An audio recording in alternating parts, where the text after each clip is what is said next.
माध्यम में एक बार क्लियर कराइएगा कि मेरी वॉइस वगैरह सब क्लियर है। सभी साथियों का स्वागत करता हूँ। जितने भी लोग जुड़े हुए हैं सभी का स्वागत है भाई। आ जाएं सभी लोग फटाफट। नेहा जी, विपुल जी, आकृति जी, एस्थेटिक और जितने भी लोग हैं, अरुण कुमार, कृष्णकांत जी, श्री फातिमा जी, सभी लोग आ जाएं भाई। होप कि we are live now and my voice is clear. Hello hello, ठीक है। चलो एक बार मुझे बताइएगा वॉइस वगैरह में कोई प्रॉब्लम तो नहीं है?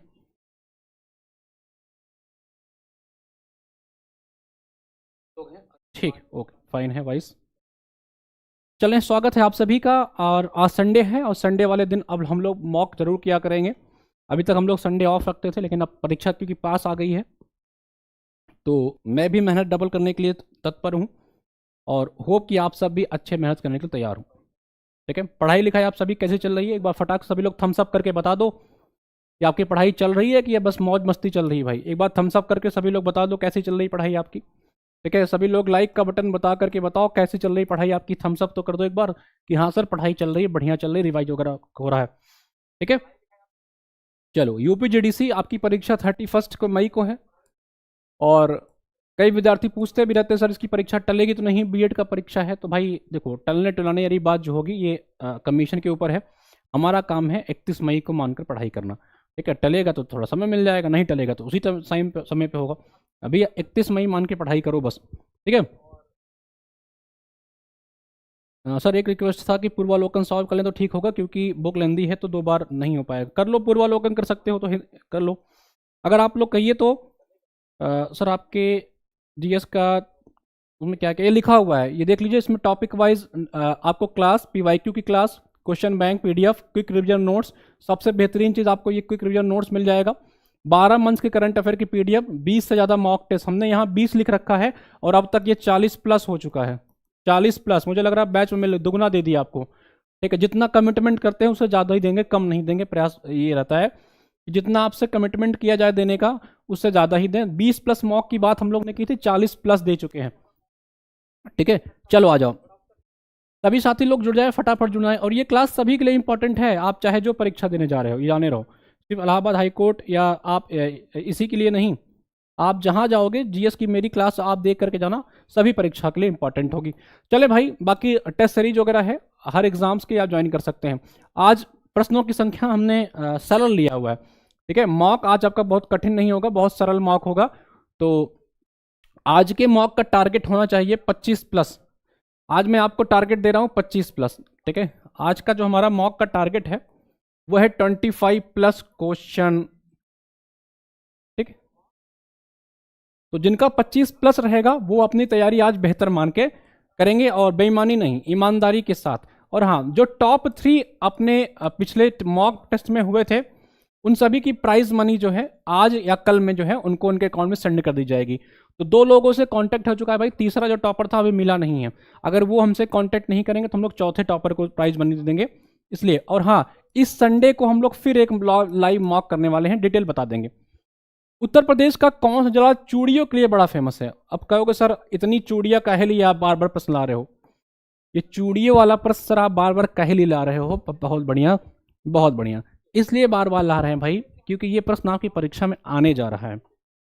ये प्रश्न आपकी परीक्षा में आने जा रहा है, इसको लिख लो। ठीक है, ये जीडीसी की परीक्षा में प्रश्न आने जा रहा है, बहुत बढ़िया। चलो अच्छा, लखनऊ काहे लिए फेमस है भाई? लखनऊ की कई साथी जवाब दे रहे हैं, बहुत बढ़िया। इसका सही जवाब आपका फिरोजाबाद है, कई साथियों ने अब तक जवाब दे दिया है, बहुत बढ़िया। सर आज फर्स्ट क्लास है मेरी लाइव, अभी तक सारी क्लासेस बाद में देख, कोई भाई बहुत बढ़िया, आज लाइव देखिए। चलो आज हमने लिया है लाइव ताकि जो वर्किंग प्रोफेशन है वो भी देख सकें, जो वर्किंग प्रोफेशनल है। लखनऊ काहे लिए फेमस भाई? जरी जरदोजी, हिंदी में लिखने में दिक्कत तो नहीं है, नाम में क्या दिक्कत होगी यार। और चिकनकारी, चिकनकारी, कभी चिकन वाला कुर्ता पहना लखनऊ वाला? कौन कौन लखनऊ से है जरा कमेंट करके बताना। अच्छा, आप में से लखनऊ यूनिवर्सिटी से कौन कौन है? कल मैं आपके लखनऊ यूनिवर्सिटी में आ रहा हूँ, कौन कौन है यहाँ लखनऊ यूनिवर्सिटी से मुझे बताना एक बार। हाँ, चिकनकारी के लिए। और लखनऊ में क्या होता है भैया? एआई शहर लखनऊ है, और क्या है? गैस्ट्रोनॉमी शहर लखनऊ है। ठीक है, गैस्ट्रोनॉमी सिटी लखनऊ है। और क्या है लखनऊ में भैया, कोई बताएगा? और नॉलेज सिटी, नॉलेज सिटी है लखनऊ आपका भाई, ध्यान रखेंगे। और क्या है? बोटानिकल गार्डन है लखनऊ में। ठीक है, और क्या है लखनऊ में, बहुत इंपॉर्टेंट है लखनऊ, इसके बिना पेपर बनता नहीं है, ध्यान देना भाई। और क्या है लखनऊ में, एआई शहर हो गया, बोटानिकल और आईटी सिटी, और ब्रह्मोस मिसाइल का परीक्षण, ब्रह्मोस मिसाइल का एक सेंटर बनाया गया है। और क्या है लखनऊ में, और क्या है, लखनऊ अभी जो है फ्री गार्बेज पूरी तरह से गार्बेज को रिसाइकिल कर रहा है लखनऊ, ठीक है भाई। बोटानिकल सिटी, एआई सिटी, गेस्टोन, इमामबाड़ा, बहुत अच्छा, इमामबाड़ा यहीं पे है। 1784 में कौन बनवाया था इमामबाड़ा? इमामबाड़ा 1784 में कौन बनवाया था, कमेंट करके बताओ। अशरफत उद्दौला ने बनवाया था लखनऊ इमामबाड़ा। क्यों बनवाया था? क्योंकि यहाँ पे क्या हुआ था भैया, क्यों यहाँ हुआ था लखनऊ में बनवाया था इमामबाड़ा? यहाँ भीषण अकाल पहुंची थी। कानपुर में क्या है भाई, कानपुर में किस लिए फेमस है? अच्छा लखनऊ में और क्या था यार, देखो आज रिवाइज करा देंगे, बहुत बेहतरीन। आज क्लास थोड़ी लंबी लेंगे, लेकिन आज मेरा टारगेट है कि 30 प्रश्नों से आपके कम से कम 300 प्रश्न तैयार करवाएं, ठीक है। और लखनऊ में क्या है, तो आज क्लास थोड़ी लंबी लूंगा, हो सकता है 1.5 घंटे की क्लास होगी, लेकिन जो है आपकी तैयारी बेहतरीन करा दूंगा। तो फर्स्ट बार मैंगो, हाँ बहुत बढ़िया, यहीं पे मैंगो रिसर्च सेंटर है लखनऊ में। कहाँ पे? मलिहाबाद में मैंगो रिसर्च सेंटर यहीं पे है, मैंगो रिसर्च सेंटर यहीं पे है, मलिहाबाद इसी के लिए जाना जाता है। कौन सा मैंगो लखनऊ में फेमस है भाई, और बताना। और लखनऊ में क्या है यहीं पे, और लखनऊ में शुगर केन, गन्ना वाला शुगर केन रिसर्च सेंटर भी यहीं पे है। बीरबल साहनी, बीरबल साहनी रिसर्च सेंटर भी यहीं पे है, बीरबल साहनी, ठीक है, ये भी यहीं पे है। और कोई बताएगा लखनऊ में, और हेल्प करिए हमारी। और लखनऊ में क्या है, लेदर इंडस्ट्री लखनऊ का हाँ ललित कला एकेडमी, बहुत बढ़िया बहुत बढ़िया बहुत बढ़िया भाई, ललित कला एकेडमी भी यहीं पे है, ठीक है ठीक है। और क्या है लखनऊ में, हिंदी हिंदी संस्थान भी यहीं पे है, हिंदी संस्थान भी लखनऊ में ही है।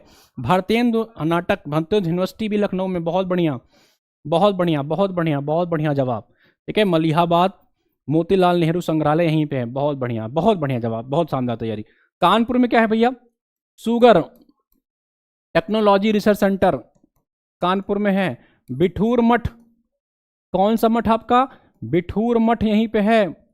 किसका आश्रम है बिठूर मठ में, कोई कमेंट करके बताएगा। बिठूर मठ में किसका आश्रम है, क्या कोई साथी कमेंट करके बताएगा। बिठूर मठ में किसका आश्रम है, कोई कमेंट करके बताएगा। आगरा, आगरा किस लिए फेमस भाई, आपके लेदर के लिए। और आगरा में ही एक पोटैटो का रिसर्च सेंटर आगरा में बना था। आगरा में कहाँ, किस जगह, सिंगना में। इसका हेडक्वार्टर कहाँ है, पेरू में, लीमा में, उसी का एक जोन बनाया गया था आगरा में, ध्यान रखेंगे। अच्छा आगरा में यूपी का एक बड़ा फेमस रिसर्च सेंटर है, इसको लिख लीजिएगा, अभी हाल ही की परीक्षा में आरोप पूछा गया था।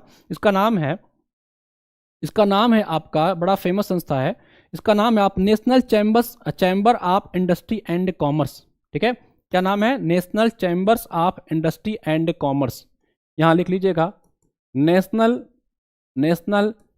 Chambers of industry and commerce, ठीक है। 1949 में बनता है, ये अभी आरओ की परीक्षा में आया हुआ था, तो इंपॉर्टेंट है, इसको लिख लेंगे। ये आपके आगरा में है। अच्छा आगरा में कोई लेक है क्या फेमस, पेरू का रीजनल, हाँ भाई, अच्छा बहुत बढ़िया, ताजमहल है, बहुत बढ़िया। यमुना नदी, पूरब का, अच्छा पूरब का मैनचेस्टर भी कानपुर को कहते हैं, बहुत बढ़िया जवाब भाई। पूरब का Manchester of east, Manchester of east भी कहते हैं। अच्छा बिठूर मठ का कोई जवाब दिया था, किसके लिए बनाया गया था, डॉक्टर भीमराव अंबेडकर यूनिवर्सिटी, बहुत बढ़िया जवाब, बहुत बढ़िया। अच्छा बाबा साहब भीमराव अंबेडकर यूनिवर्सिटी कहाँ है, कोई साथी कमेंट करके बताएगा कि बाबा साहब भीमराव अंबेडकर यूनिवर्सिटी कहाँ है। बहुत बढ़िया, आगरा में क्या है आपका, कीथम झील है, कीथम, याद रखेंगे, कीथम लेक यहीं पे है आगरा में। आगरा का पेठा फेमस है भाई, अभी आगरा जाना तो यहाँ पे जो है रामसर स्थल भी, बहुत बढ़िया। भरद्वाज आश्रम है, भरद्वाज आश्रम कहीं इलाहाबाद में तो नहीं। चलो डॉक्टर भीमराव अंबेडकर यूनिवर्सिटी, तो किसी ने जब, हाँ बाबा साहब भीमराव अंबेडकर यूनिवर्सिटी है, इसके पीएचडी का फॉर्म भी अभी आया हुआ है, तो भर देना, ठीक है, ये आपके लखनऊ में है। प्रश्न में क्या कह रहा था, चूड़ियों के लिए, देखिए मेरे हाथों में 9 चूड़ियां हैं। सही जवाब मैंने बताया था साथियों, फिरोजाबाद है। और इसी फिरोजाबाद को हम लोग कहते हैं सुहाग नगरी, सुहाग नगरी। ठीक है भाई, और ये आपकी परीक्षा में आने जा रहा है, इस प्रश्न को लिख लीजिएगा। ये अपनी कांच के लिए भी फेमस है, ग्लास, ग्लास इंडस्ट्री भी यहाँ पे है। कौन सी इंडस्ट्री है भाई, ग्लास इंडस्ट्री भी यहीं पे आपके फिरोजाबाद में। तो इतने जानकारी हमने इस प्रश्न से लिया। ठीक है, क्यों इतनी जानकारी आपको दी, क्योंकि यूपी स्पेशल चीज था और इससे आपका यूपी का बहुत सारी चीजें रिवाइज हो गई और आप में से कई साथियों ने बहुत शानदार पार्टिसिपेट भी किया। कितना शानदार तरीके से आपने पार्टिसिपेट किया भाई। ठीक है, बहुत बढ़िया बहुत बढ़िया। ठीक है, चलो आ जाओ। मुरादाबाद को कौन सा शहर कहते हैं, जरा कमेंट करके बताओ। मुरादाबाद को कौन सा शहर कहते हैं, किस शहर के लिए किसके लिए जाना जाता है मुरादाबाद। चलो अगला प्रश्न आ जाओ। What are the name of society Veer Savarkar founded during his stay at the India House in London. ठीक है, कौन कह रहा है, वीर सावरकर। वीर सावरकर साहब ने कह रहा है कि लंदन में एक सोसाइटी बनाई थी, उसका क्या नाम था, भारत छोड़ो सोसाइटी, जय Hind society, free India society या साइमन गो बैक सोसाइटी। आ जाओ, पीतल नगरी। हाँ, बीबीओ लखनऊ में है, मुरादाबाद को पीतल नगरी कहते हैं। बहुत बढ़िया जवाब। सर आपका संडे को होगा राहुल जी, मैं इसके लिए अलग से बता दूंगा, संडे को होगा लाइव मॉक, इसके लिए अलग से। अच्छा, जितने भी साथी जुड़े हैं सेशन को लाइक कर दीजिए फटाक से। आ जाओ, चलो पीतल नगरी। वीर सावरकर के साहब के बारे में तो हम साथियों ने कई बार चर्चा की है। वीर सावरकर साहब, इंडियन वार ऑफ इंडिपेंडेंस नामक किताब लिखा था इन्होंने। ठीक है, कौन सी किताब, इंडिया वार ऑफ इंडिपेंडेंस। 1857 की क्रांति पे, रिवोल्ट पे इन्होंने एक किताब लिखा था, इंडिया वार ऑफ इंडिपेंडेंस, ये ध्यान रखेंगे, बड़ी फेमस किताब है इनकी। ठीक है, बाद में ये अभिनव भारत, अभिनव भारत जैसी संस्थाओं से भी जुड़े। ठीक है, और ये कह रहा है जब ये लंदन में रुके हुए थे तो कौन सी सोसाइटी बनाई थी, उसका नाम था फ्री इंडिया सोसाइटी। ठीक है, फ्री इंडिया सोसाइटी से जुड़े थे, ये ध्यान रखेंगे। ठीक है भाई, कौन सी सोसाइटी थी, फ्री इंडिया सोसाइटी। ठीक है, फ्री इंडिया सोसाइटी इन्होंने लंदन में बनाया था और इस सोसाइटी की स्थापना जो होती है वो 1906 में होती है। ठीक है, अच्छा, अभिनव भारत का नाम बाद में बदला गया था क्या, या इसके पहले कुछ और नाम था क्या, कोई कमेंट करके बताएगा। अच्छा, इसी देखो, फ्री इंडिया सोसाइटी की स्थापना वीर सावरकर ने किया था, ध्यान रखेंगे, परीक्षा में एक कंफ्यूजन होता है। एक है free India centre, free India centre. ठीक है साथियों, और ये इनका जो था वो है आपका फ्री इंडिया सोसाइटी। मैं यहाँ अलग पेन से इस्तेमाल करता हूँ, इनका वाला था फ्री इंडिया सोसाइटी, तो कंफ्यूज मत करिएगा। ठीक है, तो सोसाइटी की स्थापना इन्होंने किया था सावरकर साहब ने 1906 में, और फ्री इंडिया सेंटर जो है, और ये हुआ था आपका लंदन में, ये हुआ था आपका लंदन में। और जो फ्री इंडिया सेंटर है ना साथियों, इसकी स्थापना आपकी सुभाष चंद्र बोस ने की थी 1942 में। सुभाष चंद्र बोस ने इसकी स्थापना की, एस.सी. बोस साहब ने, ये ध्यान रखेंगे। ठीक है, एस.सी. बोस ने इसकी स्थापना की थी, इसको ध्यान रखेंगे। हाँ, the Indian war of independence 1857, मित्र मेला, बहुत बढ़िया बहुत बढ़िया, मित्र मेला बाद में जो है अभिनव भारत बन जाता है। Along with his brother he formed अभिनव भारत। बहुत बढ़िया जवाब, बहुत बढ़िया साथी। ठीक है, तो देखो फ्री इंडिया सोसाइटी की बात करें दोस्तों तो याद रखना सावरकर साहब ने बनाया था, और फ्री इंडिया सेंटर की बात करें तो सुभाष चंद्र बोस ने बनाया था। कंफ्यूज मत करिएगा, परीक्षाओं में कभी कभी परीक्षाओं में ऐसे प्रश्न आते हैं तो आपको लगता है पढ़ा तो है और सावरकर मार के आ जाओगे, पता लगा सर ने तो यार बताया था इसे मिलता जुलता नाम। जैसे मैंने कहा था ना, BHU CHU दो अलग अलग संस्थाएं हैं, तो मैं अक्सर ऐसी चीजें आपको बताता रहता हूँ जो आप कंफ्यूज करते हो। चलो, SI unit of current is, बताओ करंट की SI यूनिट क्या है, वोल्ट है, वॉट है, एम्पियर है या ओम है। ओम किसका है भाई, ये रेजिस्टेंस का होता है, किसका होता है, रेजिस्टेंस का, प्रतिरोध, प्रतिरोध जिसे आप हिंदी में कहते हो उसका मात्रक। ठीक है, एम्पियर, वॉट या वोल्ट। वॉट किसका है भाई, पावर का होता है वॉट। ठीक है, इलेक्ट्रिक पावर जिसे आप लोग बोलते हैं वो होता है आपका वॉट, C। बहुत बढ़िया। एम्पियर जो है ये आपके विद्युत धारा की। अच्छा, कोई साथी मुझे बताएगा कि ये आपका अदिश राशि है या सदिश, जिसे आप लोग इंग्लिश में कहते हो वेक्टर क्वांटिटी या स्केलर क्वांटिटी, बताओ अदिश राशि है या सदिश राशि। ये कई बार परीक्षा में पूछा जाता है कि विद्युत धारा, करंट जो है आपकी अदिश है या सदिश, ठीक है, क्या बोलते हैं, अदिश या सदिश, बताओ। स्केलर या वेक्टर कौन सी क्वांटिटी है, ये आपको बताना है। ओम, मीटर प्रति मीटर, एम्पियर, प्रतिरोध, बहुत बढ़िया। अदिश राशि है यानी कि स्केलर है। चलो देखो, अब कोई राशि स्केलर है या वेक्टर है, अदिश या सदिश है, हिंदी इंग्लिश में देख लेना, जो हिंदी वाले, हिंदी अदिश मतलब जिसमें दिशा ना हो, ठीक है, सदिश जो दिशा सहित हो, मैग्नीट्यूड, ठीक है। देखो एम्पियर जो है ना, ये अदिश राशि है, एक्चुअली में इसमें मैग्नीट्यूड भी है, इसमें डायरेक्शन भी है, लेकिन ये वेक्टर के रूल का पालन नहीं करता, जो उसका एडिशनल रूल होता है। जैसे मान के चलो एक इस डायरेक्शन में जा रही है, एक इस डायरेक्शन में जा रही है, जो एडिशनल रूल होता है, साइंस के विद्यार्थी इसको समझेंगे, तो ये जो एडिशनल रूल होता है ना, उसको फॉलो नहीं करती, इसलिए ये आपके किस में जाती है, स्केलर क्वांटिटी में जाती है, ठीक है भाई। मैग्नीट्यूड एंड डायरेक्शन होने के बावजूद, क्योंकि ये वेक्टर के एडिशनल नियम को फॉलो नहीं करती है, तो ये ध्यान रखेंगे, ठीक है भाई। चलो आगे बढ़ते हैं, अगले प्रश्न पे आते हैं हम लोग। प्रश्न संख्या आपका कौन सा है, ये आपका, खालसा पंथ का संस्थापक कौन था? गुरु अर्जुन देव, हर गोविंद, गुरु तेग बहादुर या गुरु गोविंद सिंह। इसी में एक प्रश्न और लिख लेना यहीं पे, इनमें से जो चार ऑप्शन है, किन गुरुओं को जो है फांसी की सजा दी गई थी? फांसी की सजा, ठीक है, किसको किसको इसमें से दी गई थी? इसी में मैं एक ऑप्शन आपको बना दे रहा हूं, आपका ऑप्शन नंबर ए है, ठीक है, या सॉरी आपका ऑप्शन नंबर होगा पहला ए एंड सी, दूसरा है ए एंड डी, तीसरा है आपका बी एंड डी, और चौथा है आपका सी एंड डी, ठीक है। ये दो क्वेश्चन मैं आपसे यहां पूछ रहा हूं, दो क्वेश्चन आपसे मैं यहां पूछ रहा हूं, एक तो जो लिखा हुआ है, दूसरा खालसा पंथ के संस्थापक कौन थे, चौथा का डी, फोर का डी। चलो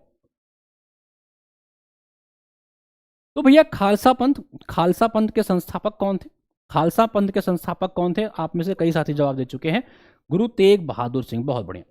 गुरु गोविंद सिंह, ठीक है, कौन थे? ये 10वें गुरु होते हैं आपके। कौन से गुरु होते हैं? 10वें गुरु होते हैं, इन्होंने खालसा पंथ की स्थापना की, ठीक है, ये ध्यान रखेंगे। बिल्कुल सही बात, बिल्कुल सही बात है, चौथे का डी हो जाएगा। ए एंड सी, मैंने जो सवाल पूछा वो बताइए आप लोग, ये आपकी परीक्षा में आने जा रहा है। बहुत बढ़िया, बहुत बढ़िया, कई साथी ने सही जवाब दिया है कि सर ए एंड सी। देखो सिखों के दो गुरु, एक तो गुरु अर्जुन देव आपके थे, ठीक है, कौन? गुरु अर्जुन देव, जो जहांगीर के समय थे, इन्होंने ही आपके आदि ग्रंथ की स्थापना की थी, आदि ग्रंथ के स्थापना इन्होंने की थी, जिसमें कई महान कवियों के नाम भी लिखे गए हैं, ठीक है। और आपके थे गुरु कौन से? तेग बहादुर, 9वें गुरु, जो औरंगजेब के समय थे। तो गुरु तेग बहादुर और गुरु अर्जुन देव, इन दोनों लोग को फांसी की सजा दी गई थी, ध्यान रखेंगे। ए और सी दोनों ऑप्शन सही हो जाएगा। क्लियर है? क्लियर है, ए एंड सी, दो क्वेश्चन क्लियर हुआ यहां से। चलो अब बताओ मुझे कि जो सिख पंथ था, इसकी स्थापना किसने किया था? पहला प्रश्न आपके सामने है, सिख जो है आपका ये पंथ था, इसकी स्थापना किसने की थी, और इसके द्वितीय गुरु का क्या नाम था, और किसे भाई लहना के नाम से जानते थे? हम किस गुरु को भाई लहना के नाम से भी जानते हैं? चलो, भाई लहना किसका नाम था, ये आपको बताना है, कमेंट करके बताइए।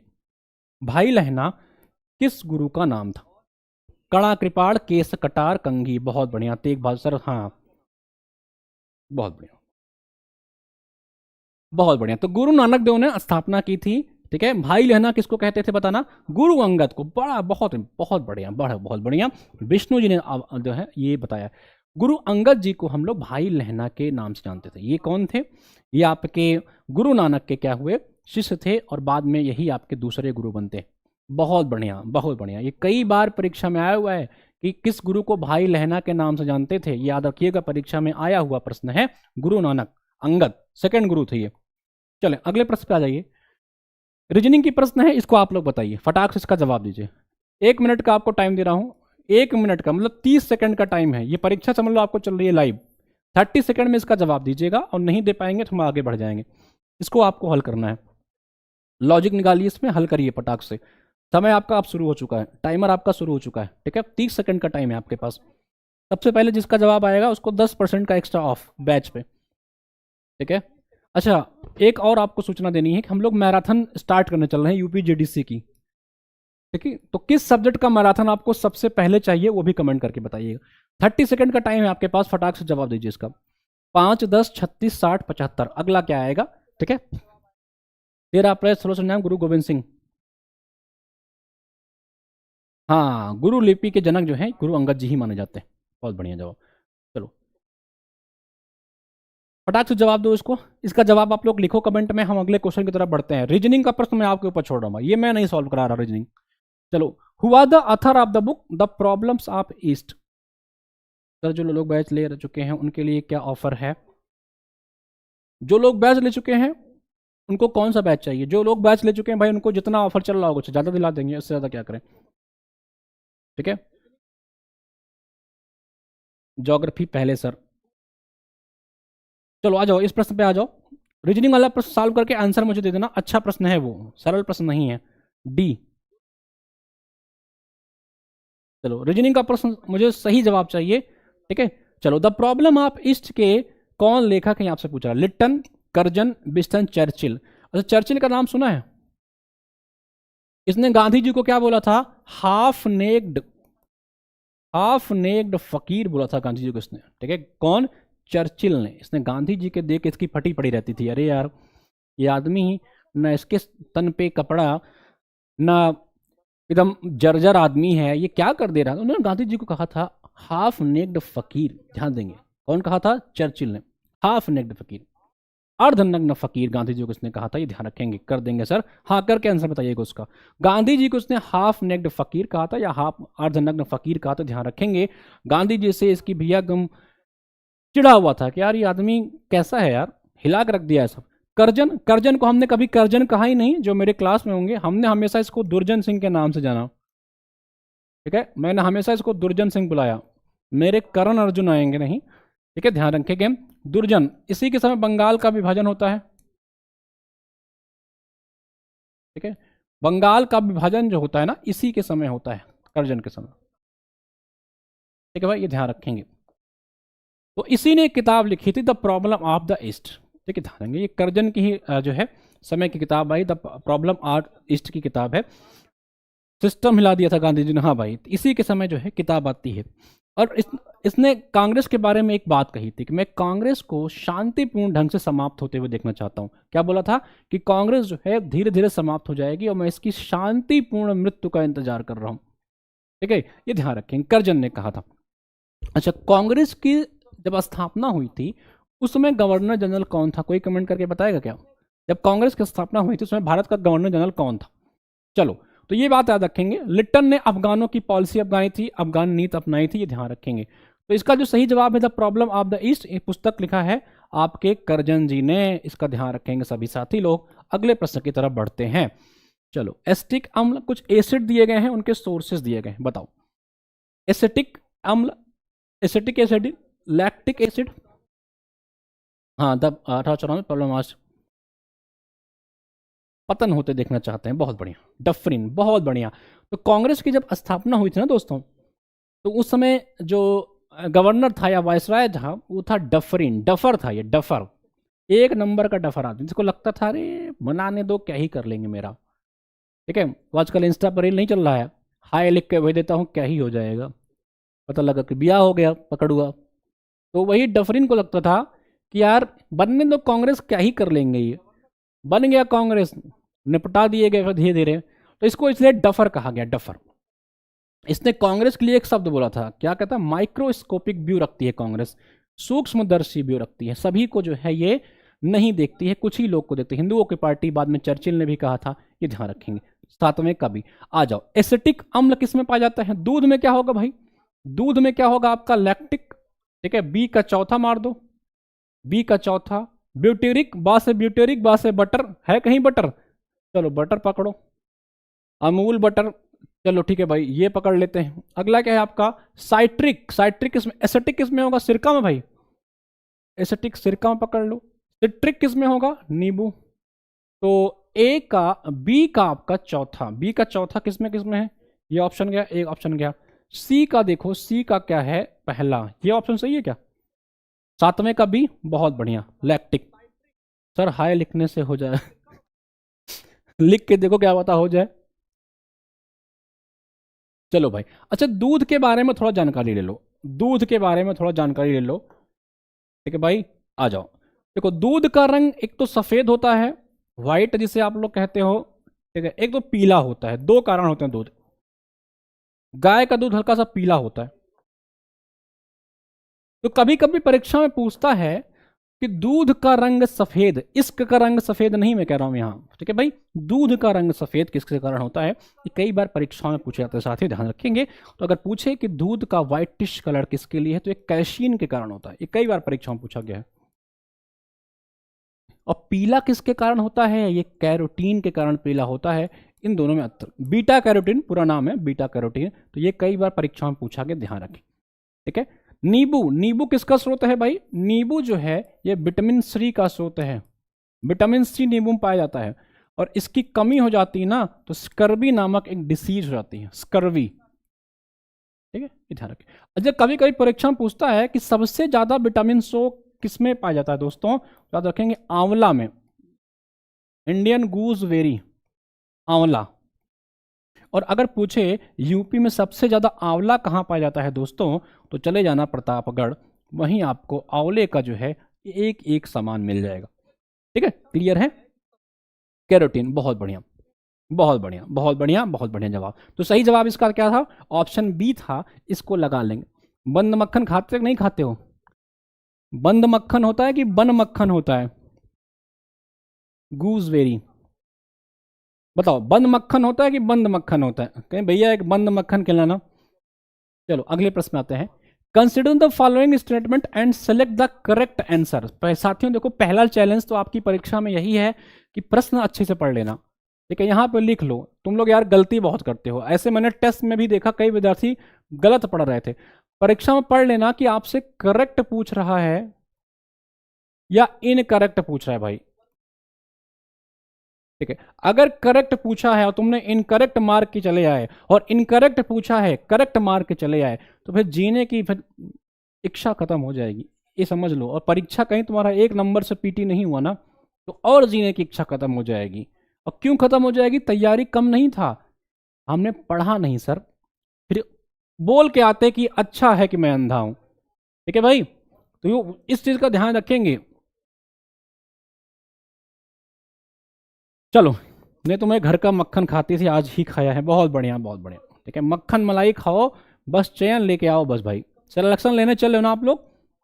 चलो, कह रहा कलर ब्लाइंडनेस जो होता है, जैसे मान के चलो ये तुम हो, प्यार में अंधे होना अच्छी बात है दोस्तों, ठीक है, लेकिन प्यार में कलर ब्लाइंडनेस नहीं चलेगा, इसका ध्यान ध्यान रखेंगे।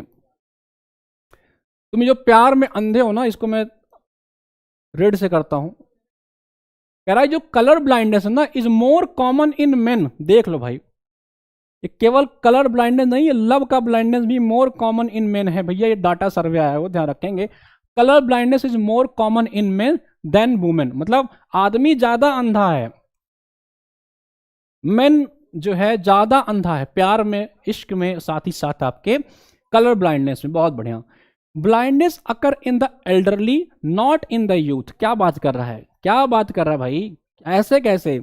अगर एक बार ये कहता कि ब्लाइंडनेस जो रतौंधी है, नाइट ब्लाइंडनेस जो होती है, ये अगर कहता कि यूथ में ज्यादा पाया जा रहा है एल्डरली लोगों से, तो हम एक बार सोचते भी। ठीक है, लेकिन क्या कह रहा है, नाइट ब्लाइंडनेस अकर इन एल्डरली, ठीक है, वृद्ध जनों में ज्यादा होती नहीं भैया,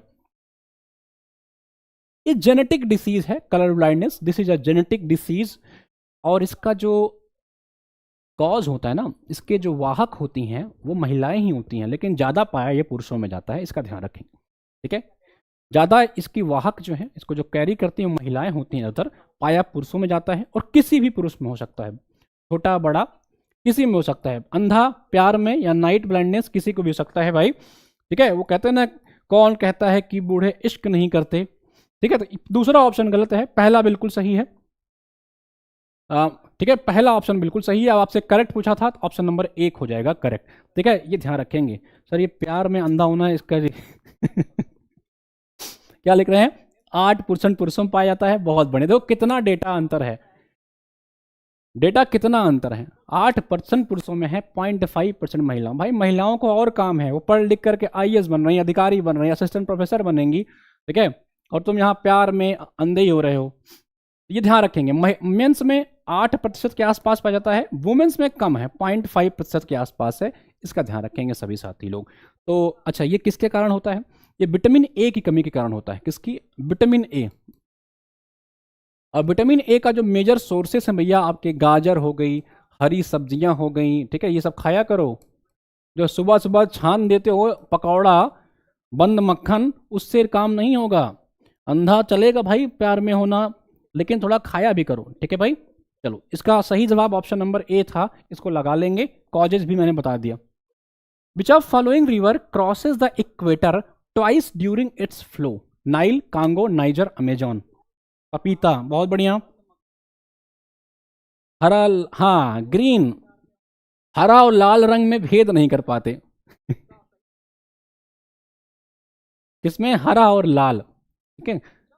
ग्रीन और रेड में जो है भेद नहीं कर पाते ये सब, जिनको कलर ब्लाइंडनेस होता है। समझ नहीं आता कि सिग्नल, ऐसे लोग गाड़ी चलान मत दे, इन ऐसे लोग को कभी गाड़ी मत दे देना अपनी, मैं तुम्हारा चालान कटवा के आ जाएंगे सिग्नल पे, ठीक है। चलो आ जाओ, अगले प्रश्न पे आ जाओ। विच of following river crosses, cross नहीं भाई, देखो अब क्रस मेरे भी दिमाग से आ रहा है। नाइल, कॉन्गो, नाइजर या अमेजॉन। अमेजॉन रिवर के बारे में खूबसूरती ये है कि वॉल्यूम के हिसाब से अगर आप देखोगे तो ये सबसे बड़ी रिवर है, ठीक है।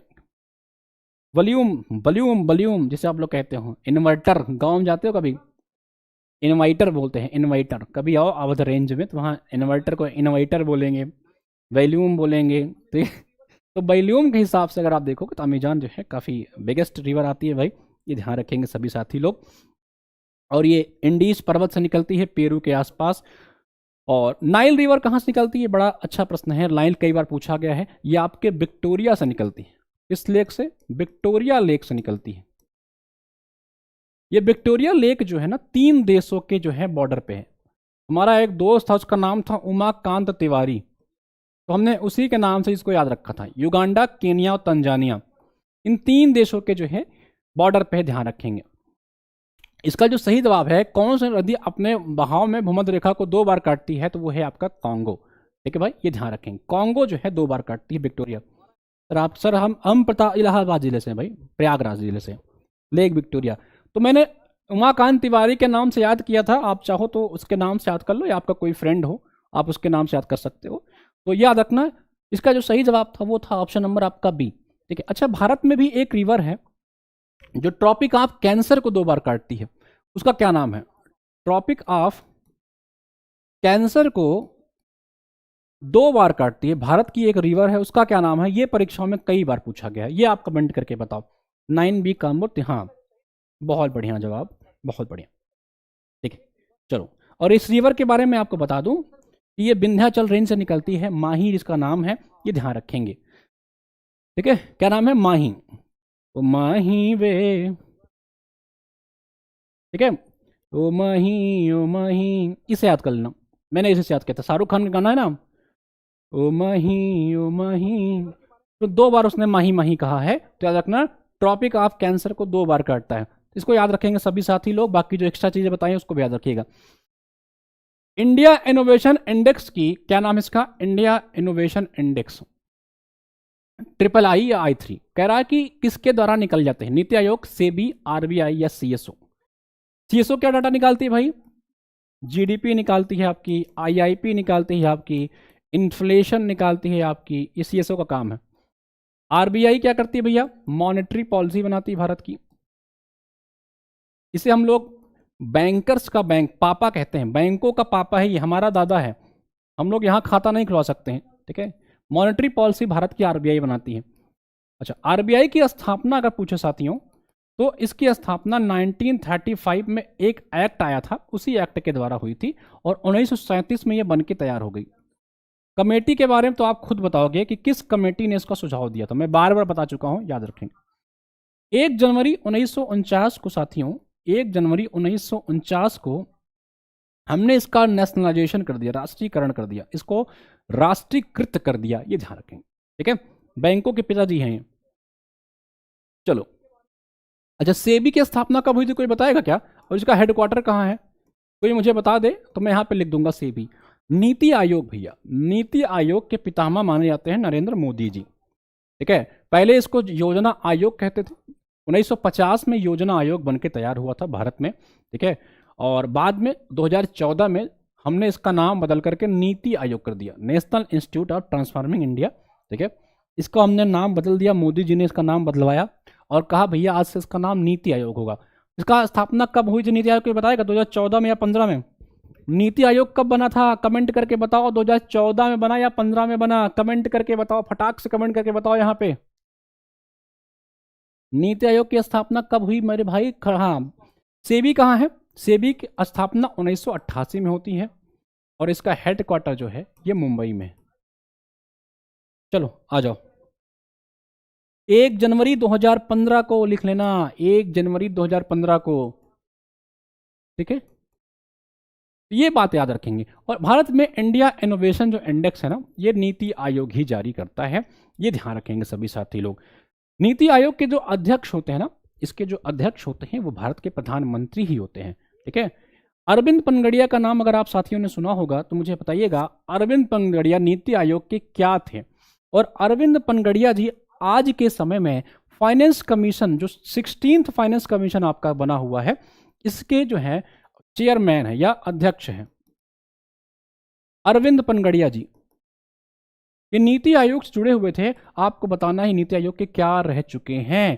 ठीक है, ये कमेंट करके बताइएगा, सभी साथी लोग बताएंगे। इस प्रश्न का सही जवाब जो था वो था आपका ऑप्शन नंबर ए। अगला प्रश्न साथियों है आपका विटामिन सी से संबंधित। आ जाओ, खूब विटामिन की गोलियां लेते हो, चेहरे में चमक, कहते हैं सर चेहरे में झुर्रियां पड़ रही हैं। ठीक है, चेयरमैन थे, बहुत बढ़िया, फर्स्ट चेयरमैन थे, पहला उपाध्यक्ष थे, बहुत बढ़िया। अध्यक्ष कौन होते हैं नीति आयोग के? प्रधानमंत्री होते हैं। चलो, तो भैया अगर चेहरे में तुम्हारे ब्यूटी की कमी हो रही है, चेहरा कम चमक रहा हो, तो विटामिन सी की गोलियां खाया करो। ठीक है, अब आपको बताना है कि गोली खाने से कैसे बच सकते हो। मैंने कहा आप डॉक्टर के पास गए, ठीक है, कोविड में खूब विटामिन सी बिका था, बताओ, कह रहा कि which are following rich source of vitamin सी?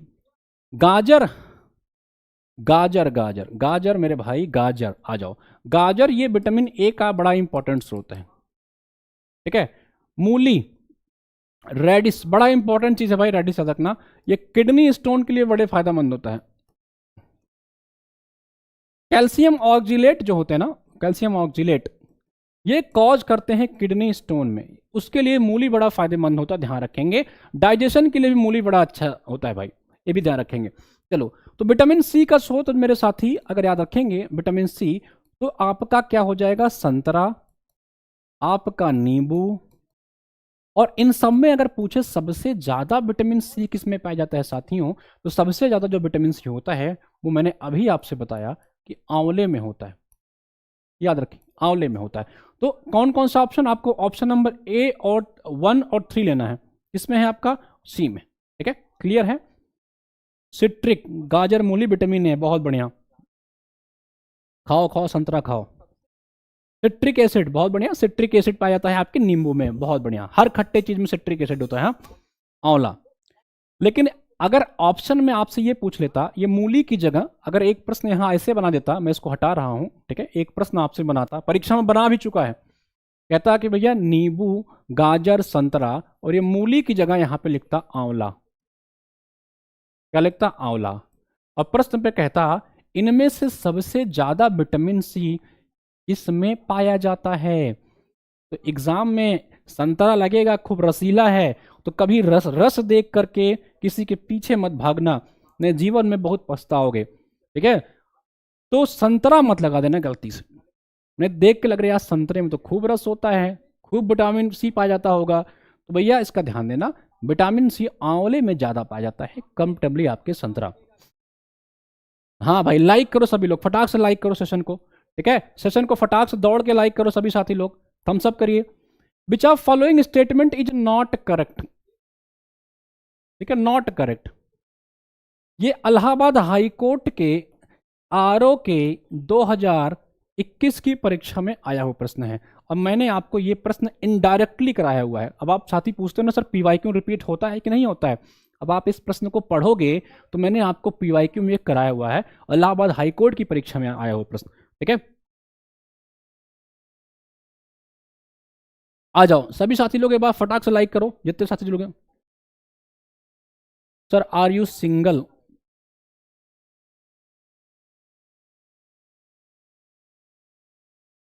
चलो, पूजा शुक्ला जी कह रहे हैं सर आर यू सिंगल? बेटा मैंने लाइक करने की बात कही है, आप सिंगल डबल की बात नहीं।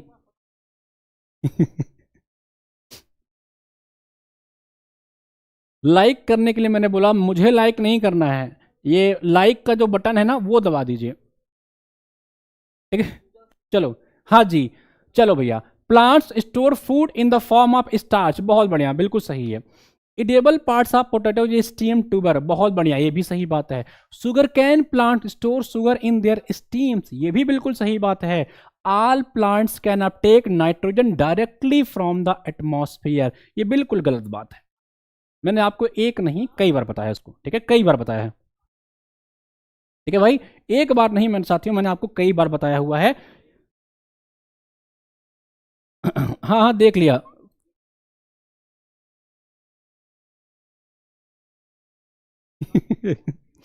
चलो देखो साथियों, मैंने आपसे कहा है ये प्लांट्स जो होते हैं ना, प्लांट्स, ठीक है, प्लांट्स कैसे बनाए यार, पौधे, ये हमेशा आदमी ही बन जाता है मेरे से।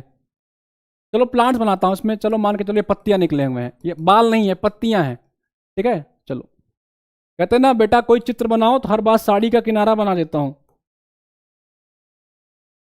ठीक है। तो ये एक प्लांट है। अब प्लांट बड़ा कमजोर होता है भाई, ये डायरेक्ट नाइट्रोजन नाइट्रोजन से मतलब नहीं रखता है। प्रकृति में नाइट्रोजन जो है साथियों वो 78% तक पाया जाता है। और प्लांट्स कहता है ऐसा है कि हमको कच्चा खाना नहीं चाहिए, ठीक है, बढ़िया जाओ इसको भूनो भानो पकाओ और तब हमको खिलाना। अब हम वो प्लांट्स नहीं ना जो लिपिर लिपिर किया करते थे आदि काल में, कुछ भी खिला दो हम खा लेंगे, हमको चाहिए फुल इज्जत, हम नाइट्रोजन नहीं लेंगे। तुम 78% रख दो चाहे 100% कर दो, हमें नाइट्रोजन नहीं चाहिए, मुझे चाहिए पका पकाया खाना, बना बनाया खाना। ध्यान रखेंगे साथी, ये प्लांट्स जो होते हैं ना हमेशा नाइट्रेट के फॉर्म में जो है लेते हैं, किसके फॉर्म में? नाइट्रेट के फॉर्म में। और ये कई बार परीक्षाओं में पूछा गया है, किसके फॉर्म में लेते हैं? नाइट्रेट के फॉर्म में लेते हैं, ये ध्यान रखेंगे। स्टार्ट होने से पहले ही, चलो आ जाओ आ जाओ, तो ये इसका ध्यान रखेंगे, दिस इज अ रॉन्ग। अच्छा एक प्रश्न आपसे मैं तुरंत यहीं पे पूछ लेता हूं, ये प्लांट्स को मैं काट देता हूं भाई, ठीक है। अब तुम लोग यहां चिपको मूवमेंट में चला देना। चिपको मूवमेंट कहां से चला था ये बताओ, चिपको मूवमेंट कहां से चला था, किसने उसको बनाया था, इस मूवमेंट को स्टार्ट किया था ये बताओ। देखो साथी एक बात रखो, इन्वायरमेंट की बात हो रही थी, एक बात समझ लो तुरंत के तुरंत, नाइट्रोजन की बात हो रही थी, एक बात समझ लो, प्रकृति में जो है ना नाइट्रोजन जो है ना ये 78% के आसपास पाया जाता है। मैंने कई बार बताया लेकिन दोबारा सुन लो। ऑक्सीजन कितने प्रतिशत पाया जाता है? 21%।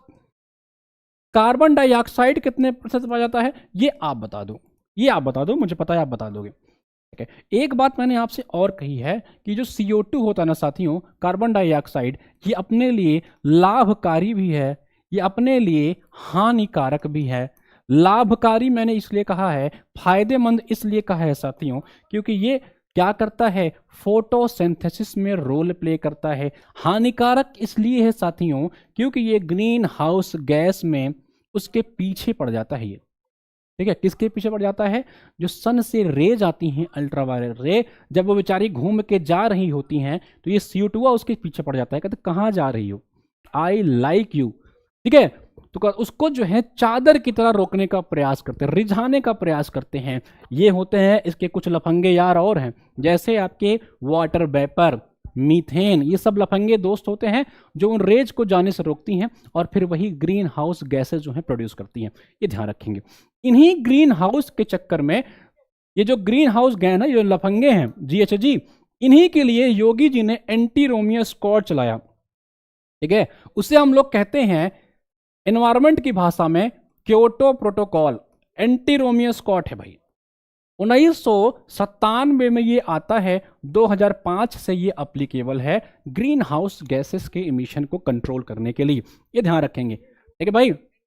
हाँ सुंदरलाल बहुगुणा, चलो हाँ ठीक है, ये सारी बातें याद रखेंगे, क्योंकि पौधों की बात आई थी तो मैंने उसको आपको बता दिया। आ जाओ अगले प्रश्न पे आ जाओ साथी लोग। Which of following plants is also known as the morning star and the evening star? फटाक से बताओ, किस प्लांट को हम लोग इवनिंग स्टार जो है और जो है क्या कहते हैं हिंदी में, सुबह का तारा, संध्या का तारा, तेरा तारा मेरा तारा, तारा तेरा तारा मेरा। हाँ चलो, बाकी सब चंद्रमा। बताओ भाई, किस ग्रहों को सुबह का तारा, संध्या का तारा कहते हैं? बुध, मरकरी, ये सूर्य के सबसे पास रहता है, इसका कोई भैया उपग्रह नहीं है, नो मून, सिंगल है, देख लेना ये सिंगल है। अभी एक लड़की आई थी ना पूजा, क्या नाम था, पूजा, बेटा मेरा तो नहीं पता लेकिन ये मून सिंगल है, ये बुध सिंगल है, ठीक है, ये ध्यान रखना। वीनस भी सिंगल है, देख लेना, इससे बात बने तो इससे भी काम चला लेना। नो मून, ये भी सिंगल है भैया। मंगल देख लेना, अगर किसी सेटिंग हो तो सब सब शुभ मंगल हो जाएगा, मंगल आपका मंगल करवा देगा, ये ध्यान रखिएगा। ठीक है, पूजा चली गई क्या? ठीक है भाई, चलो। हाँ, इसे पृथ्वी की बहन कहते हैं, तो तुम ना सही तो कोई और सही, कोई और ना सही तो कोई और सही। हाँ चलो, तो ये बुध और शुक्र के अपने कोई ग्रह नहीं होते, ध्यान रखेंगे, इसे पृथ्वी की बहन कहते हैं। भगनी क्या है? पृथ्वी की बहन है। वीनस भी है, हाँ सिंगल है सर ये दोनों, इसका ध्यान रखेंगे। ठीक है, इनके कोई मुंह नहीं होते हैं। अगर दोनों से देखना सेटिंग हो जाए तो हम लोग मंगल काम भी आपके करा देंगे, मंगल है ना अपना। अच्छा, भारत ने मंगल मिशन लॉन्च किया था पहली बार सन 2013 में, 5 नवंबर 2013 को हमने अपना पहला मंगल मिशन लॉन्च किया था, ये ध्यान रखेंगे। ठीक है भाई, बड़ा इंपॉर्टेंट है, कई बार परीक्षा में पूछता है। और एक बार तो पूछ लिया था किस जो है रॉकेट से लॉन्च किया था, तो PSLV C-25 से। ठीक है, PSLV C-25 से हमने इसको लॉन्च किया था 2013 में, याद रखेंगे। अक्षय कुमार ने शायद इस पर मूवी बना दी है, तो एक बार देख लीजिएगा। ठीक है, चलो चलो, उसको तो आपने करने का चलो बेटा, हर क्लास में कोई ना कोई आ जाता है, कितने से करेंगे? यूनिफॉर्म सिविल कोड यहाँ सरकार लगा रही है, तुम लोग कुछ भी बात कर रहे हो। चलो आ जाओ आ जाओ। ठीक है, तो इसका जो सही जवाब है, अच्छा हाँ, भारत जो है ना अपने पहले प्रयास में, अपने पहले प्रयास में मंगल ग्रह पहुंचने वाला पहला देश बना था, ये ध्यान रखेंगे। ठीक है, तो तुम लोग भी पहले प्रयास में सिलेक्शन असिस्टेंट प्रोफेसर बनने वाले पहले व्यक्ति बनना, और विश्व का चौथा इसरो ऐसा संगठन बना था जो मंगल ग्रह पे पहुंचा था, ये भी ध्यान रखेंगे सभी साथी लोग। कह रहा किसको सुबह का तारा, संध्या का तारा, तारा तेरा तारा मेरा, बाकी सब चंद्रमा। शनि ग्रह जो है इस पे मेथेन पाई जाती है, ध्यान रखेंगे, ये अपने छल्लों के लिए बड़ा फेमस है। ठीक है, चलो अगले प्रश्न पे आते हैं साथियों। Who among the following were the political Guru of Gokhale? बताओ, कह रहा है कि गोखले साहब जो थे, ठीक है, गोखले, गोखले साहब का पॉलिटिकल गुरु कौन था? इनके पॉलिटिकल गुरु बाद में बताना, ये बताओ गोखले साहब किसके पॉलिटिकल गुरु थे? गुरु के गुरु तुम्हारे निकलेंगे अभी, नहीं जवाब देने भारी पड़ जाएगा। रिंग्स के लिए फेमस है, अपने छल्लों के लिए, वो छल्ला नहीं जो तुम लोग उड़ाते हो कोने में जा करके। ठीक है, चलो, कह रहा है कि गोखले साहब का पॉलिटिकल गुरु कौन था। उसके पहले मैं पूछ रहा हूं कि गोखले साहब किसके पॉलिटिकल गुरु थे, ये बताओ। गोखले साहब किसके पॉलिटिकल गुरु थे? महात्मा गांधी के। बहुत बढ़िया बहुत बढ़िया, ये पॉलिटिकल गुरु थे महात्मा गांधी जी के, ये ध्यान रखेंगे इसके। और महात्मा गांधी के गुरु कौन थे, ये आपसे पूछ रहा है। तो साथियों, ये थे आपके रानाडे साहब। कौन थे आपके? MG रानाडे साहब। तो मैंने आज गुरु के चेला भी और उनके गुरु दोनों की बात याद रखना। ये गुरु किसके थे? महात्मा गांधी के, और इनके गुरु कौन थे? रानाडे। ठीक है, ये ध्यान रखेंगे साथियों। अच्छा, गोखले साहब ने एक सोसाइटी बनाई थी, सर्वेंट ऑफ इंडिया सोसाइटी। कौन सी? सर्वेंट ऑफ इंडिया सोसाइटी, ये ध्यान रखेंगे, परीक्षा में पूछा गया है, सर्वेंट ऑफ इंडिया सोसाइटी। ठीक है भाई, 1905 में इस सोसाइटी की स्थापना इन्होंने की थी। चलें, तो याद रखेंगे। तिलक साहब के बारे में जानते हो, इन्होंने एक किताब लिखी है साथियों, गीता रहस्य, इन्हीं की किताब है ना, एक बार कंफर्म कर देना मुझे। चलो, तिलक साहब जो हैं होम रूल आंदोलन से भी जुड़े थे, 1916 के आसपास इन्हीं बेसेंट के साथ इन्होंने ये मूवमेंट चलाया था। अच्छा, तिलक साहब की जब मृत्यु हुई थी, उनकी मृत्यु के दिन कौन सा आंदोलन महात्मा गांधी ने चलाया था, कोई बताए? ठीक है भाई, बताओ। चलो ये 1905 याद रखना, ये परीक्षा में पूछा गया है। तिलक साहब के बारे में एक फैक्ट याद रखना, ये कभी इंडियन नेशनल कांग्रेस के जो है अध्यक्ष नहीं बन पाए, कि नेवर, ठीक है, कभी नहीं बन पाए इसके अध्यक्ष। इन्होंने कांग्रेस के ऊपर जो है इल्जाम कई बार लगाए थे, कांग्रेस भिक्षावृत्ति करती है, ठीक है, इसलिए इनको कांग्रेस ने इतना मौका नहीं दिया। हाँ, गीता रहस्य, इंडियन केसरी, गीता रहस्य, मराठा, ठीक है, गणेश उत्सव, बहुत सारी चीज तिलक ने चलाई थी, ये ध्यान रखेंगे। चलो, टैगोर साहब ने एक समय जो है एक ऐसा मोमेंट था जब विदेशी कपड़ों की होली जलाई जा रही थी, जितने भी विदेशी कपड़े थे उनकी होली जलाई जा रही थी, तो टैगोर साहब ने कहा ये निष्ठुर बर्बादी है, तुम लोग बर्बादी कर रहे हो। वो कौन सा आंदोलन था, आप कमेंट करके बताओगे। राजा राम मोहन राय, इनके नाम में जो राम राजा लिखा है दोस्तों, इसको अकबर द्वितीय ने इनको टाइटल दिया था। किसने? अकबर सेकंड ने। गए थे अकबर सेकंड का ये पेंशन दिलाने, वहीं फिर बाद में जब उसको पेंशन मिल गया तो उसने कहा अरे तुम राजा आदमी हो यार, राजा आदमी हो तुम, तब से इनको राजा राम मोहन राय के नाम से जाने जाने लगा। इन्होंने 1815 में सबसे पहला संस्था बनाया था आत्मीय सभा, ध्यान रखेंगे, आत्मीय सोसाइटी। बाद में 1828 में साथियों इन्होंने एक बड़ा फेमस संस्था बनाई, ब्रह्म समाज। ब्रह्म समाज, बाद में ब्रह्म समाज का 1866 में कई टुकड़ों में विभाजन हो जाता है। इसका ब्रह्म समाज का 1829 में इन्होंने सती प्रथा को बैन करवाया, बेंटिक के साथ मिलकर के, ठीक है, ये ध्यान रखेंगे। राजा राम मोहन राय के बारे में बहुत सारे असहयोग आंदोलन था, बहुत बढ़िया असहयोग आंदोलन था, जिस दिन जो है आपके तिलक साहब की मृत्यु होती है, ठीक है भाई। Non cooperation movement Gandhi ji ने 1 अगस्त 1920 को स्टार्ट किया था, उसी दिन तिलक साहब का जो है मृत्यु होती है। फिर इनके नाम पे हम लोग फंड का भी एक बनाते हैं और फंड भी रेज करते हैं। तिलक साहब बड़े इंपॉर्टेंट पर्सनालिटी रहे हैं, ये ध्यान देंगे। चलें आगे आते हैं अगले प्रश्न पे। प्रश्न संख्या आपका 15। मटेरियल हैं और कुछ एलिमेंट हैं, बताना है। डायमंड, मार्बल, बालू और lubricant, calcium, silicon, graphite and carbon, बताओ, बताइए, ठीक है। अच्छा, एक प्रश्न साथी एक बार यहां से ये बनाया गया है ग्रेफाइट के बारे में, इसके बारे में आपको बता देता हूं, इसको सुन लीजिएगा। यूपीपीसीएस 2022 में यूपीपीएससी ने 2022 में एक प्रश्न बनाया है कि कार्बन का थर्मोडायनेमिकली सबसे स्टेबल जो है एलोट्रोप कौन सा है।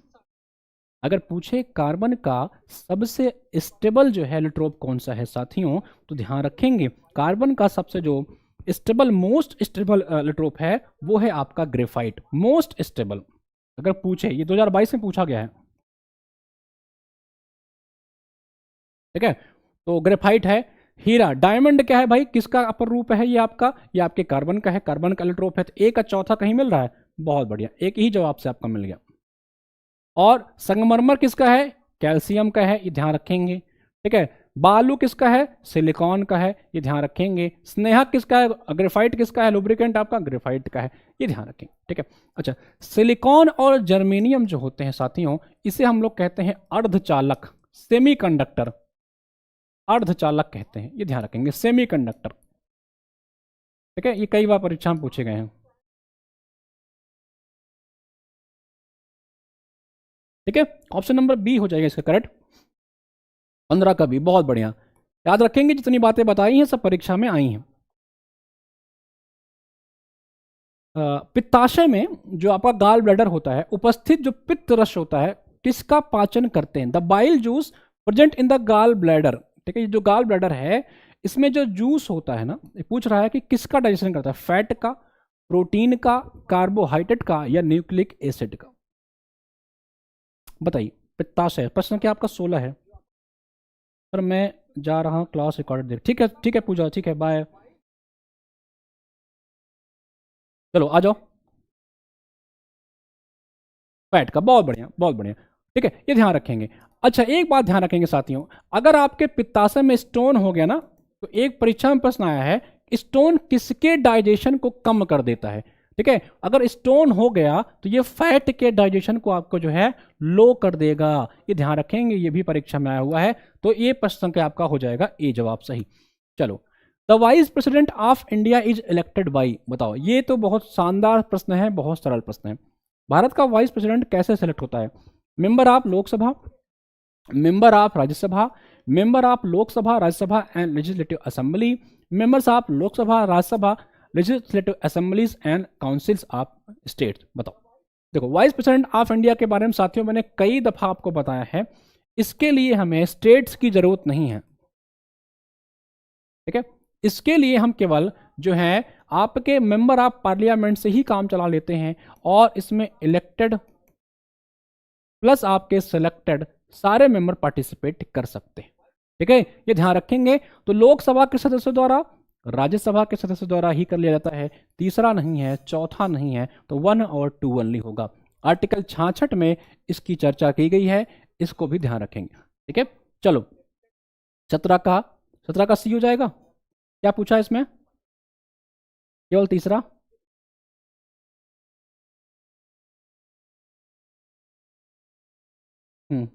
आ जाओ, आगे बढ़े, आ जाओ, अगले प्रश्न पे आ जाते हैं साथियों। Which state in India is the largest producer of manganese? बताओ, मैग्नीज का लार्जेस्ट प्रोड्यूसर कौन है? महाराष्ट्र, मध्य प्रदेश, कर्नाटक या उड़ीसा? प्रश्न के 18 पहले फटाफट करते हैं कुछ प्रश्न। महाराष्ट्र, मध्य प्रदेश या आपका जो है एमपी, बताओ, कर्नाटका, उड़ीसा?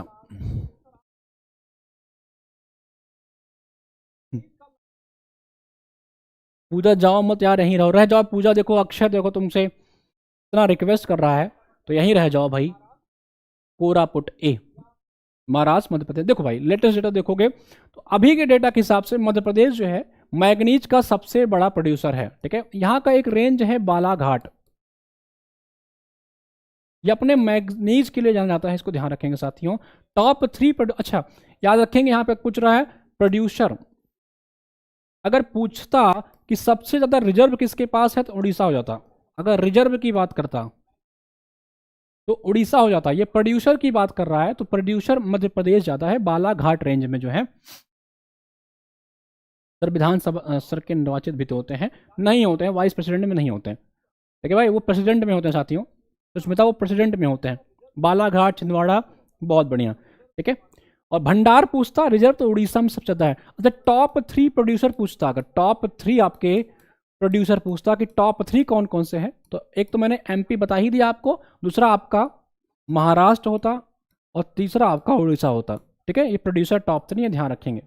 चलें, एक प्रश्न है, एक दुकानदार को किसी वस्तु को रुपए 180 में बेचने पर 175 में बेचने की तुलना में यदि 4% अधिक लाभ होता है, तब वस्तु की लागत क्या होगी? ये बताइए। पीवाई की क्वेश्चन है, इसका जवाब आप लोग कमेंट सेक्शन में डालिएगा, ठीक है। कमेंट सेक्शन में इसका जवाब आपको डालना है बालाघाट,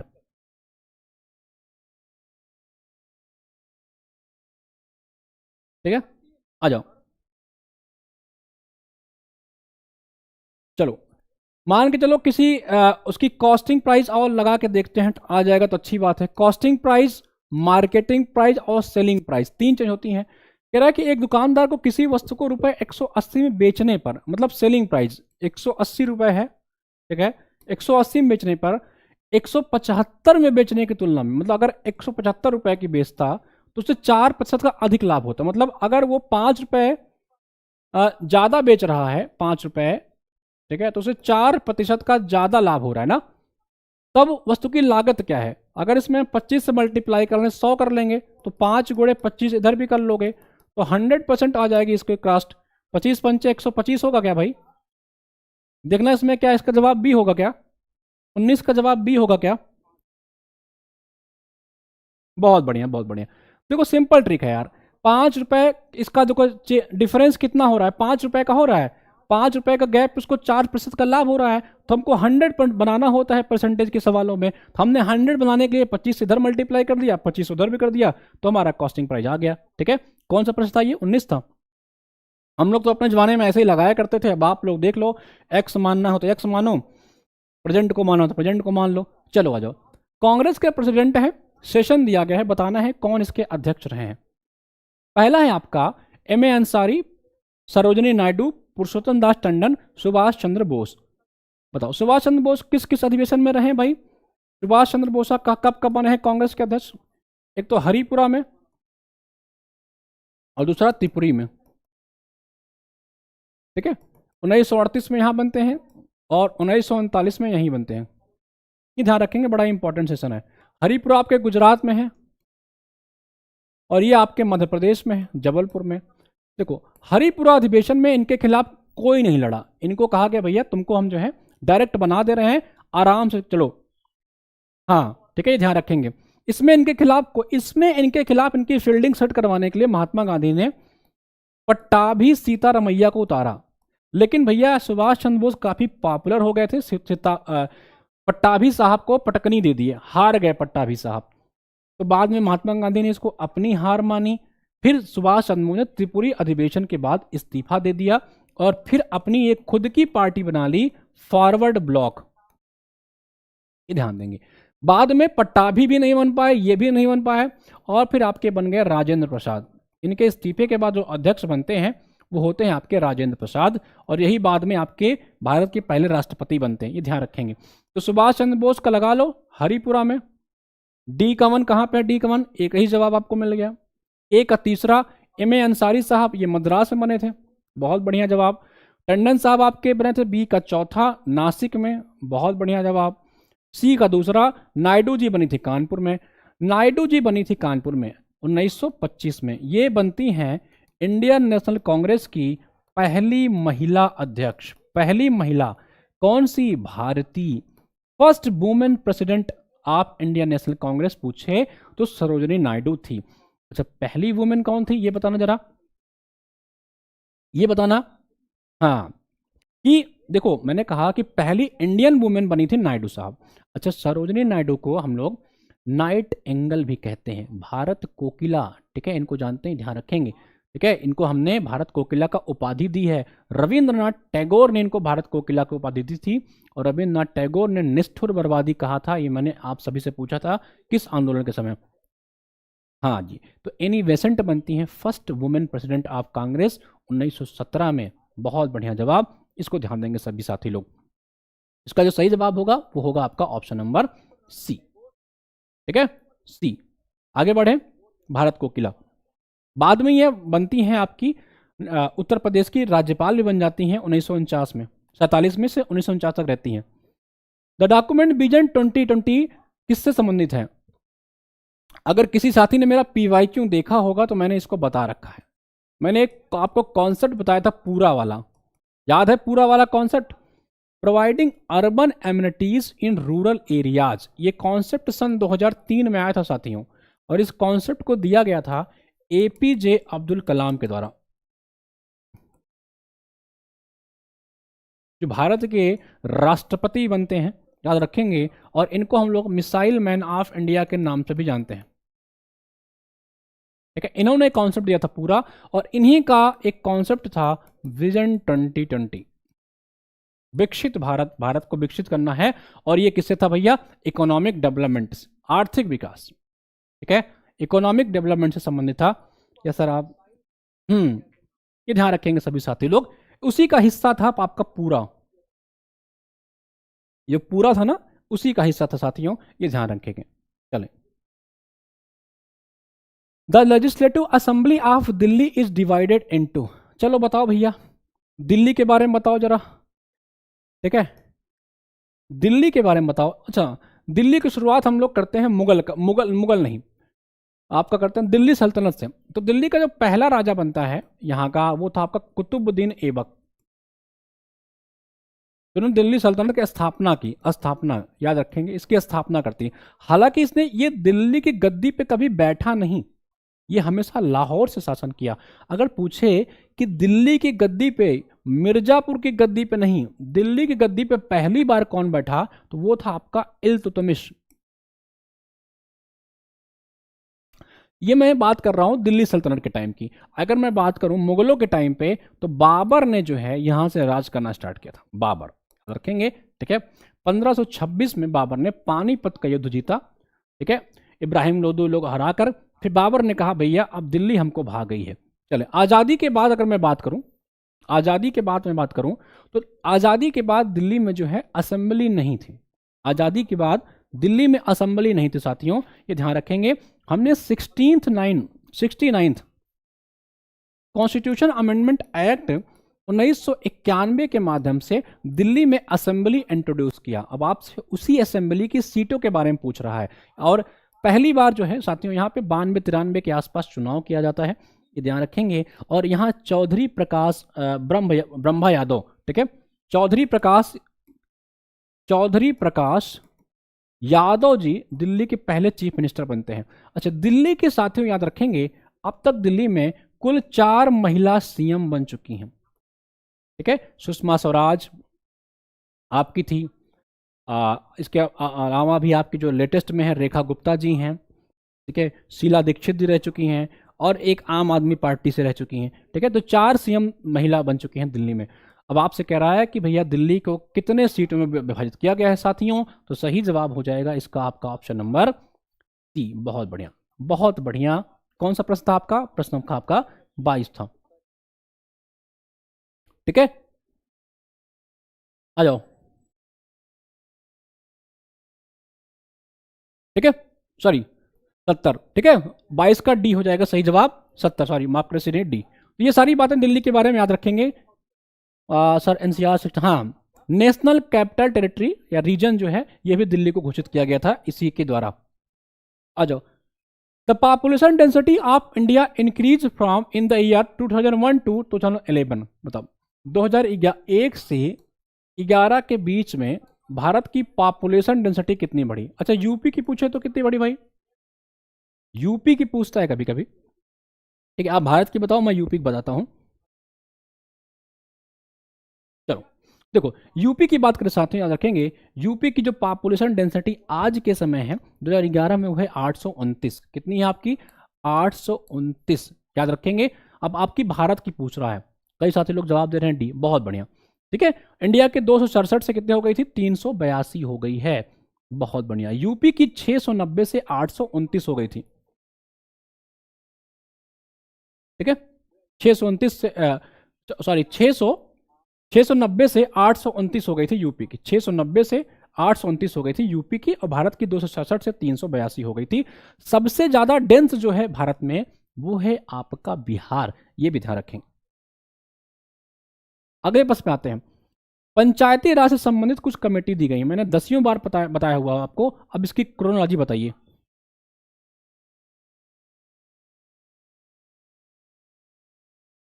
चलो, पंचायती राज से संबंधित क्रोनोलॉजी बताइए फटाक से।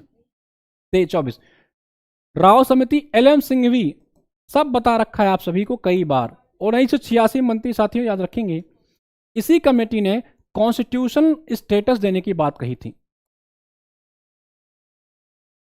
संवैधानिक दर्जा देने की बात कही थी पंचायती राज को, और बाद में 73वें संविधान संशोधन 1992 में हमने दिया भी। बी.आर. मेहता कमेटी भाई, ये बनी थी आपकी 1957 में। इसे माना जाता है foundation, Magna Carta of your Panchayati Raj, ठीक है। इसने जो है 3 आधार बनाने की बात कही थी, 3 बेसिस पर, ठीक है। अशोक मेहता कब आती साथियों?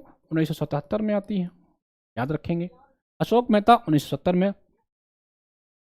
अच्छा, बहुत बढ़िया, हजारों बार, ठीक है, हजारों बार इसको मैंने आप सभी को बताया है कि किताबें बहुत सी पढ़ी होंगी तुमने। चलो, राव समिति, ये कमेटी आती है आपकी 1985 में, फटाक से लगा लो। 73rd कॉन्स्टिट्यूशन अमेंडमेंट एक्ट 1992 के द्वारा हमने इसको कॉन्स्टिट्यूशनल दर्जा दे दिया। पार्ट 9 में चर्चा, शेड्यूल 11 में चर्चा, कुल सब्जेक्ट इसमें 29 साथियों, ये ध्यान रखेंगे। अब फटाक से इसका आंसर बताओ, 24 का कौन सा होगा? बहुत बढ़िया, 24 का ए होगा, ठीक है। सबसे पहले बी.आर. को, फिर अशोक को, फिर आपके सिंघवी को, फिर आपके फिर राव को, फिर आपके सिंघवी को, ठीक है भाई। चलें आ जाओ। प्रकाश को सूर्य से पृथ्वी तक पहुंचने में कितना समय लगता है? चलो चलो चलो आ जाओ। ये आपका सूर्य है, ये आपकी पृथ्वी है। कह रहा है कि जो लाइट यहां से आती है अल्ट्रावायलेट वाली भाई, ठीक है। जो अल्ट्रा वायलेट रेज आ रही हैं इसको कितना समय लगता है आपसे पूछ रहा है। और इसको जो मंडराने वाले आपके लफंगे होते हैं जिसे आप लोग ग्रीन हाउस गैसेस कहते हो, रोकने का प्रयास करते हैं। बता रही इतना टाइम लगा करके ये घूमने आती हैं और ये लफंगे उनको जाने नहीं देते हैं। कहते जाओगी तो फिर आओगी नहीं, तुम बहुत टाइम लगाती हो आने में। ठीक है, कि मैं तुमसे मिलने आई मंदिर जाने के बहाने। इसीलिए जो जीएचजी होते हैं ना, इनको प्यार हो जाता है। कहते तुम इतना टाइम लगा करके आती हो, ठीक है, अब कहाँ आओगी बताओ। प्रकाश को सूर्य से तक पृथ्वी पहुंचने करना बहुत बढ़िया, 8 मिनट 20 सेकंड। ठीक है, 8 मिनट 20 सेकंड का टाइम लगता है, 25 का सी, बहुत बढ़िया। तो कोई बात नहीं, आप अप्रॉक्स लगा दो 8 मिनट, या मोटा मोटा आप कहोगे तो 500 सेकंड का। बेबी 10 मिनट में आई, ठीक है, अब कब आओगी, बस 10 मिनट में आती हूँ।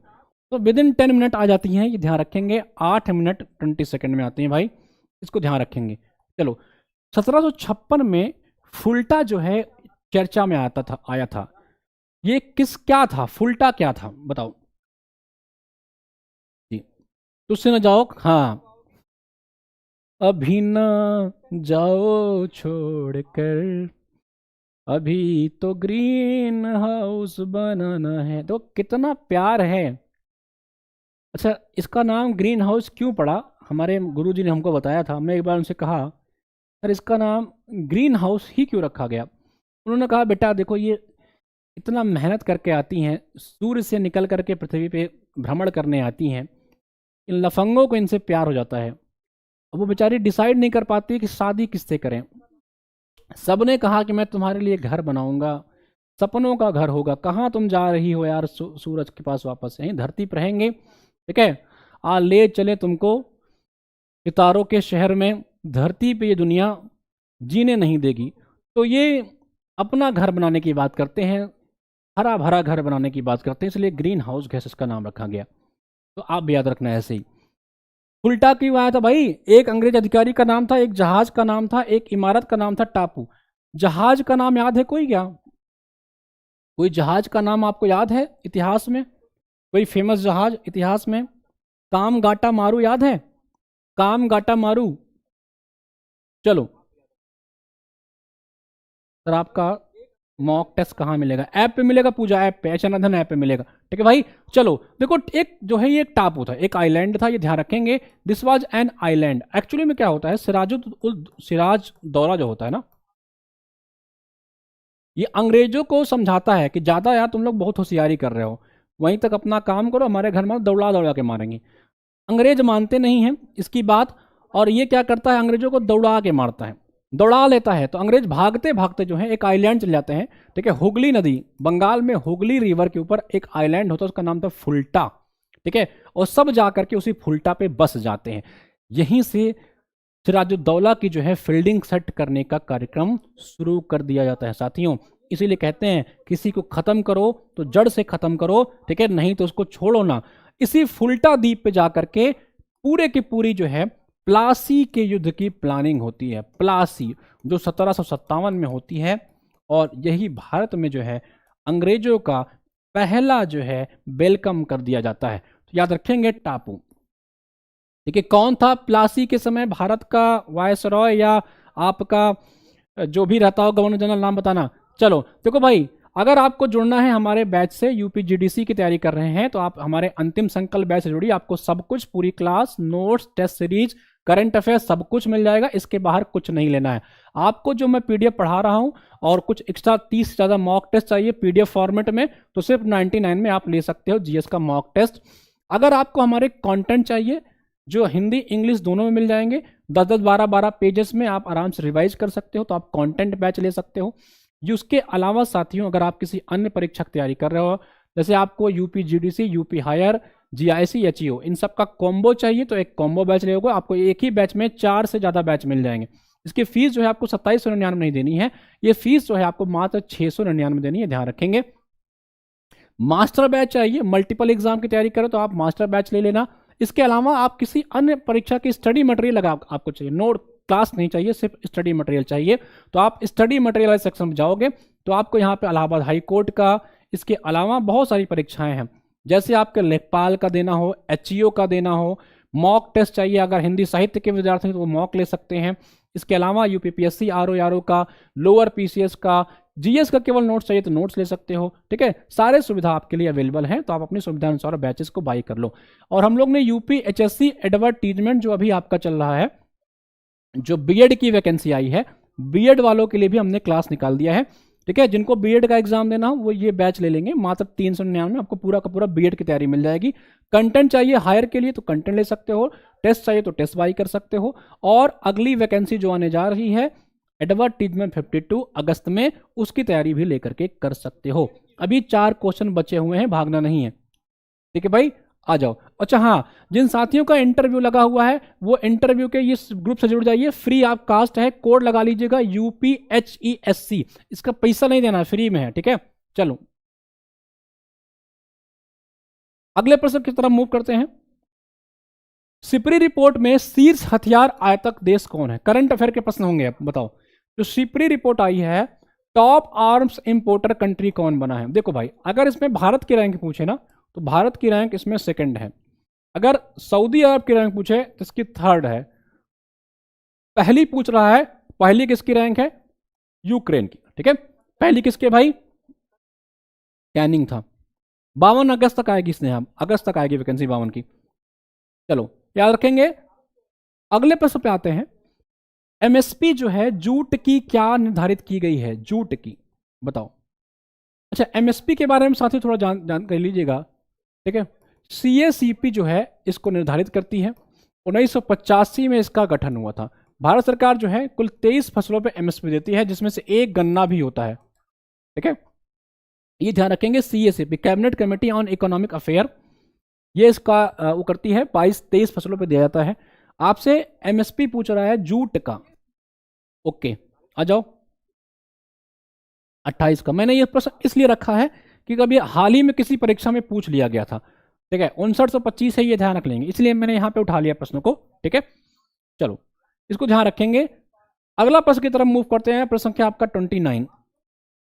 What is the India foreign exchange reserve? अब कहोगे सर इतना डायरेक्ट क्यों पूछ रहे हैं? फैक्ट, क्योंकि भैया आरओ की परीक्षा में ऐसे डायरेक्ट पूछा, और कराता कौन है? यूपीपीएससी कराता है।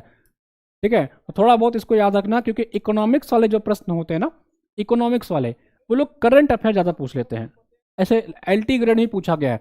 बताइए, भारत का फॉरेन एक्सचेंज रिजर्व कितना है? विदेशी मुद्रा भंडार कितना है?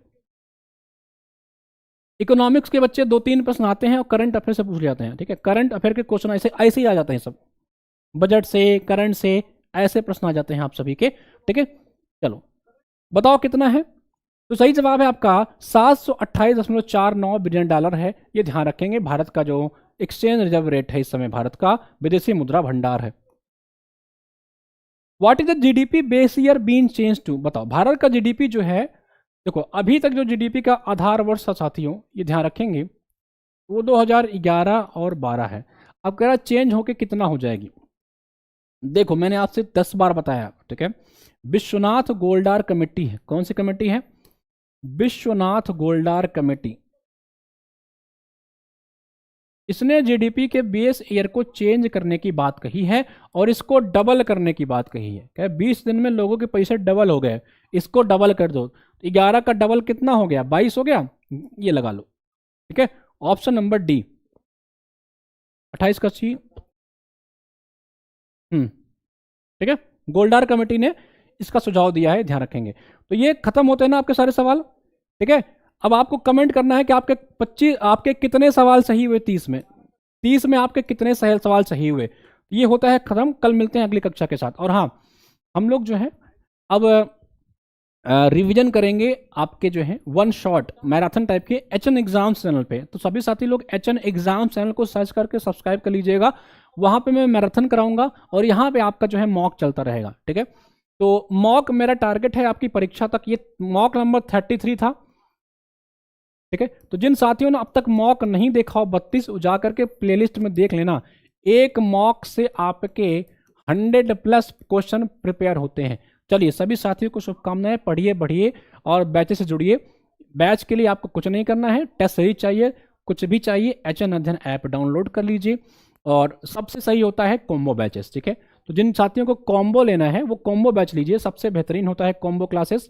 ठीक है, उसमें आपको मल्टीपल एग्जाम की तैयारी मिल जाती है। जैसे जीडीसी का तैयारी करना है, टीचिंग एग्जाम की तैयारी करना है, आपको क्या करना है, टीचिंग एग्जाम का कॉम्बो ले लीजिए, जैसे ये वाला कॉम्बो आपका है। ठीक है, जीडीसी का, हायर का, जीआईसी का, एचयू का, क्योंकि सबका सिलेबस ऑलमोस्ट सेम ही होता है, 19-20 का फर्क होता है, तो आप क्यों 19-20 के फर्क के लिए अलग अलग बैच लोगे, एक बैच लो जबकि जब आपकी तैयारी सेम हो जाए।